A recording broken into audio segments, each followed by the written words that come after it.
திருமணத் தடை நீங்க சப்தக்கன்னியர் வழிபாடு செய்வது பழங்காலம் முதல் வழக்கில் உள்ள ஒரு சக்தி வாய்ந்த ஆன்மீக வழிபாடாகக் கருதப்படுகிறது. சப்த கன்னியர்கள் யார்? சப்த கன்னியர்கள் என்பவர்கள் பிராமி, மாகேஸ்வரி, கௌமாரி, வைஷ்ணவி, வாராகி, இந்திராணி, சாமுண்டி என்ற 7 சக்தி தேவியர்கள்.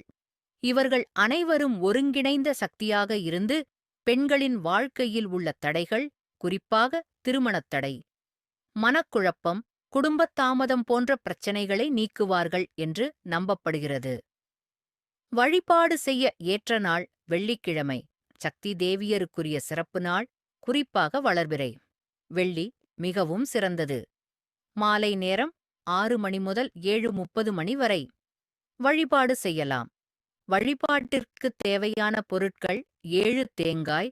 ஒவ்வொரு தேங்காயின் அடிப்பகுதியை மட்டும் எடுத்துக்கொள்ள வேண்டும். சிகப்பு திரி, சக்தியை குறிக்கும் நிறம், இலுப்பை எண்ணெய், தெய்வீக சக்தியை விரைவாக ஈர்க்கும் எண்ணெய், குங்குமம், சந்தனம், செவ்வந்தி அல்லது செங்காந்தள் பூவெற்றிலை, பாகு. நைவேத்தியத்திற்கு வெல்லம் அல்லது பழம் வழிபாடு செய்யும் முறை வீட்டில் சுத்தமான இடத்தில் கிழக்கு அல்லது வடக்கு நோக்கி அமரவும். 7 தேங்காய் அடிப்பகுதிகளை வரிசையாக வைத்து ஒவ்வொன்றிலும் சிகப்பு திரியை போட்டு இலுப்பை எண்ணெய் ஊற்றி 7 விளக்குகளாக ஏற்ற வேண்டும். விளக்கேற்றிய பின் குங்குமம் வைத்து பூக்கள் சாத்தி மனதை ஒருமுகப்படுத்தி உங்கள் திருமணத் தடையை நினைத்து பிரார்த்தனை செய்ய வேண்டும்.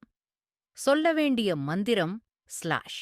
பிரார்த்தனை மந்திரம் தெரியாதவர்கள் கூட கீழ்க்கண்ட எளிய பிரார்த்தனையை சொல்லலாம். சப்த கன்னியர் அன்னைகளே, எனது வாழ்க்கையில் உள்ள திருமணத் தடைகளை அகற்றி நல்ல குணம் கொண்ட துணையை விரைவில் அருள வேண்டும். இதனை 7 அல்லது 21 முறை சொல்ல வேண்டும்.